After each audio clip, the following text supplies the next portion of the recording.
ডাকসুর সাম্প্রতিক নির্বাচনের ফলাফল প্রকাশ হওয়ার পর থেকেই সারা বাংলাদেশ জুড়ে এক ধরনের আলোচনা, এমনকি বিতর্কেরও শুরু হয়েছে। প্রশ্ন উঠছে, ছাত্রদল কি সত্যি আর আস্থার জায়গায় নেই? জামায়াতের ছাত্র সংগঠন ছাত্র শিবির কি আবারও নিজেদের হারানো জায়গা ফিরে পেল? 15 বছর ধরে শেখ হাসিনার আমলে ছাত্রলীগ যেভাবে ক্যাম্পাসে আধিপত্য দেখিয়েছে, আজ সেই মডেল কেন ভেঙে পড়ল?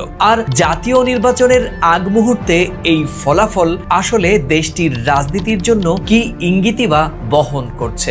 এর উত্তর খুঁজতে হলে আমাদের তাকাতে হবে অতীত, বর্তমান এবং ছাত্র রাজনীতির ভবিষ্যতের দিকে। প্রিয় দর্শক, আপনারা দেখছেন প্রথম কলকাতা। প্রথম কলকাতায় আপনাদের সঙ্গে রয়েছে আমি, সুব্রত আচার্য। ডাকসুর এই নির্বাচনের ফলাফল নিঃসন্দেহে বাংলাদেশের গণতান্ত্রিক পথ চলার ক্ষেত্রে একটি অনন্য দৃষ্টান্ত বলে মনে করা হলেও ইতিমধ্যেই এই ফলাফল নিয়ে দুই শিবিরের মধ্যেই রয়েছে মিশ্র প্রতিক্রিয়া। তবে সবচেয়ে বড় কথা, এই নির্বাচনটির মধ্য দিয়ে গত 15 বছরের ফ্যাসিস্ট মনোভাবের বিরুদ্ধে সাধারণ ছাত্রছাত্রীরা যে স্বতঃস্ফূর্তভাবে সাড়া দিয়েছেন, সেটি এক অনন্য দৃষ্টান্তও বটে। চলুন তাহলে আজকে আলোচনার গভীরে যাওয়া যাক। কথা যখন উঠছে ডাকসুর নির্বাচন, তবে অবশ্যই আমাদের পেছনের 15 বছরের দিকে তাকাতে হবে। 15 বছরের কথা বললে অবশ্যই আসবে শেখ হাসিনার আমলের ক্যাম্পাসের বাস্তবতা। শেখ হাসিনার শাসন আমলে ক্যাম্পাস মানেই ছিল ছাত্রলীগের একচ্ছত্র আধিপত্য। ছাত্রলীগ ছিল সর্বত্র উপস্থিত, সর্বত্র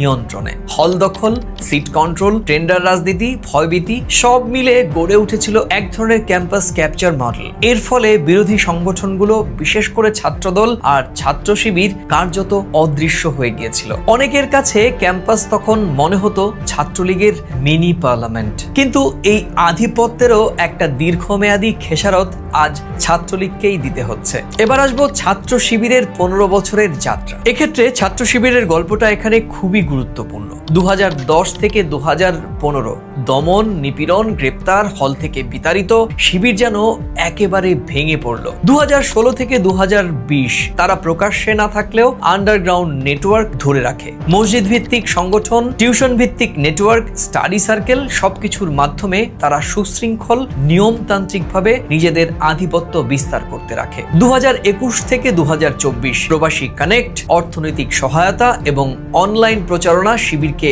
আবারও টিকিয়ে রাখে। ডিজিটাল প্ল্যাটফর্মেও তাদের প্রভাব বাড়তে থাকে। আর 2024-25 পরিবর্তিত রাজনৈতিক বাস্তবতায় শিবির আবারও প্রকাশ্যে আসে। এবার তারা ভিন্ন কৌশলও নেয়, স্লোগান নয়, বরং ছাত্রদের ছোট ছোট সমস্যায় সহায়তা দেয়া, রুমের ব্যবস্থা, বই ধার দেয়া, চাকরির রেফারেন্স, আইনি সহায়তা, এমনকি সব ওয়েলফেয়ার পলিটিক্স। এভাবেই নীরবে থেকে তারা নিজেদের শক্তি ধরে রেখেছিল এবং সময় আসতেই আবারও তারা মাথা তুলেছে। ছাত্রলীগ বনাম ছাত্রদল বা ছাত্র শিবির, একটি তুলনামূলক বিশ্লেষণ করা যাক। এক্ষেত্রে প্রথমেই আসবো অর্গানাইজেশন বা সাংগঠনিক দক্ষতা। ছাত্রলীগ সবচেয়ে বড় সংগঠন, কিন্তু 15 বছরের আধিপত্য আজ তাদের বিরুদ্ধে মোরাল ব্যাকলেশ হয়ে দাঁড়িয়েছে। ছাত্রদল ফিরে এসেছে, কিন্তু কার্যকর নেটওয়ার্ক গড়ে তুলতে ব্যর্থ তারা। শিবির ছোট্ট কিন্তু সুশৃঙ্খল, সংঘবদ্ধ।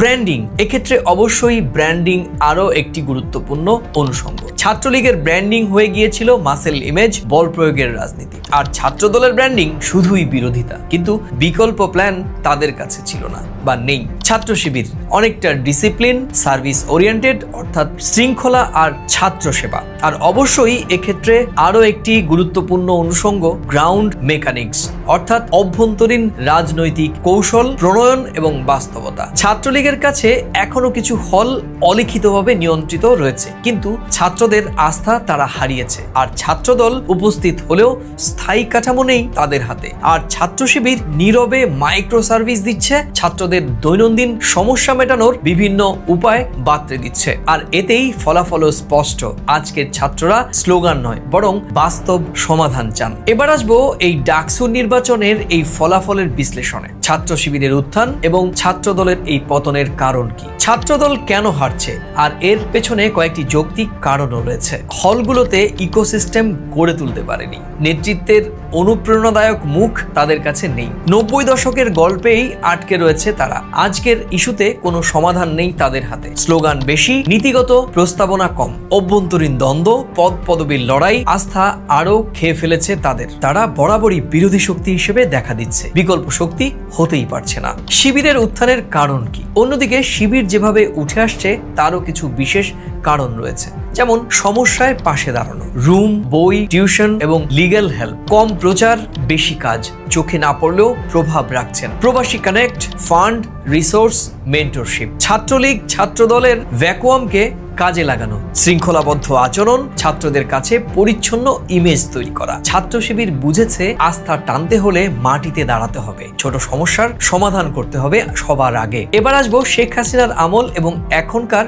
বাস্তবতার কথায়। আগে ছাত্রলীগ ছিল ভয়, আধিপত্য আর শক্তির প্রতীক, এখন তারা দায়ভার ও ইমেজ সংকটে। আগে ছাত্রদল ছিল ক্যাম্পাস বহিষ্কৃত, এখন ফিরেছে কিন্তু ভিশনহীন। আগে শিবির ছিল কোণঠাসা, এখন তারা ধীরে ধীরে সার্ভিস বেসড রিটার্ন করছে। ছাত্র রাজনীতির সমীকরণও এখনো বদলে গেছে, মাসেল পলিটিক্স থেকে সার্ভিস পলিটিক্সে। ডাকসুর এই নির্বাচন থেকে বাংলাদেশের মানুষ কি শিক্ষা নেবেন, বা তাদের কি শিক্ষা নেয়াই প্রয়োজন রয়েছে? সুষ্ঠু ভোট ছাড়া বৈধতা নেই, এটা আরো একবার প্রমাণ হলো। যুব সমাজ প্রতিশ্রুতি নয়, তারা কাজ চান। বিকল্প দুর্বল হলে ধর্মভিত্তিক রাজনীতি জায়গা নেয়, এটাও নতুন নয়, বরং ইতিহাসের পুনরাবৃত্তি। আগামী বছর বাংলাদেশে জাতীয় সংসদ নির্বাচন। ডাকসুর এই নির্বাচন অবশ্যই আগামীর জাতীয় নির্বাচনে অনেকাংশেই প্রভাব ফেলবে, কিংবা এর সঙ্গে জাতীয় রাজনীতির অনেকটাই সম্পৃক্ততা রয়েছে, এমনটাই মনে করা হয়। অনেকভাবেই সম্পৃক্ততা রয়েছে। সবচেয়ে বড় বিষয়, এই ডাকসুর নির্বাচনটি জাতীয় নির্বাচনের আগে একটি বড় বার্তা। কি সেই বার্তা? ডাকসুর নির্বাচনের মাধ্যমে যে বার্তাগুলো পৌঁছে যাচ্ছে সেগুলো হচ্ছে কেবল শক্তি নয়, আস্থা জরুরি, বিরোধিতা নয়, বরং ইস্যুভিত্তিক রাজনীতি প্রয়োজন। ছোট্ট কিন্তু শৃঙ্খলাবদ্ধ দল বড় বা ভাঙা দলের চেয়েও কার্যকর হতে পারে। অনলাইনে প্রচারণা নয়, বরং অফলাইনে রিলায়েবিলিটি ঠিক করবে ফলাফল। ডাকসুর ফলাফল প্রমাণ করেছে ছাত্রদল শিবিরের কাছে হেরেছে, কিন্তু এ হার থেকে শিক্ষা নিতেই হবে। দোষারোপ করে নয়, ভুল স্বীকার করে সংশোধন করতে হবে, কারণ সংশোধনই কেবল ভবিষ্যতের বিজয়ের লক্ষ্য নির্ধারণ করে। ছাত্রদলকে মাটি কামড়ে পড়ে থাকতে হবে, সময়কে শ্রদ্ধা করতে হবে। দায় চাপানো বা ট্যাগ দেওয়ার রাজনীতি যে কত বড় ভুল, সেটা শেখ হাসিনার পরিণতি প্রমাণ দেখিয়েছে। যারা এই শিক্ষা নেবেন না, ইতিহাস তাদের প্রতিও একই রকম নিষ্ঠুর আচরণ করবে। তাহলে শেষ প্রশ্ন থেকে স্পষ্ট, জাতীয় নির্বাচনে যুব সমাজ কি আবার স্লোগান শুনবে, নাকি তারা দাঁড়াবে সেই শক্তির পাশে যারা ভুল স্বীকার করে সংশোধন করতে জানেন আর সময়কে করতে জানেন শ্রদ্ধা? প্রিয় দর্শক, আজকের এই বিশ্লেষণটি কেমন লাগলো? বিশ্লেষণের কোন অংশের সঙ্গে আপনি সহমত, কিংবা কোন অংশের সঙ্গে আপনার ভিন্ন মত রয়েছে, সেটি অবশ্যই লিখে জানাতে ভুলবেন না। তাহলে আজ এ পর্যন্তই, আবার দেখা হবে প্রাসঙ্গিক কোনো বিষয় নিয়ে। ততক্ষণ ভালো থাকুন, সুস্থ থাকুন, সবাই নিরাপদে থাকুন। নমস্কার।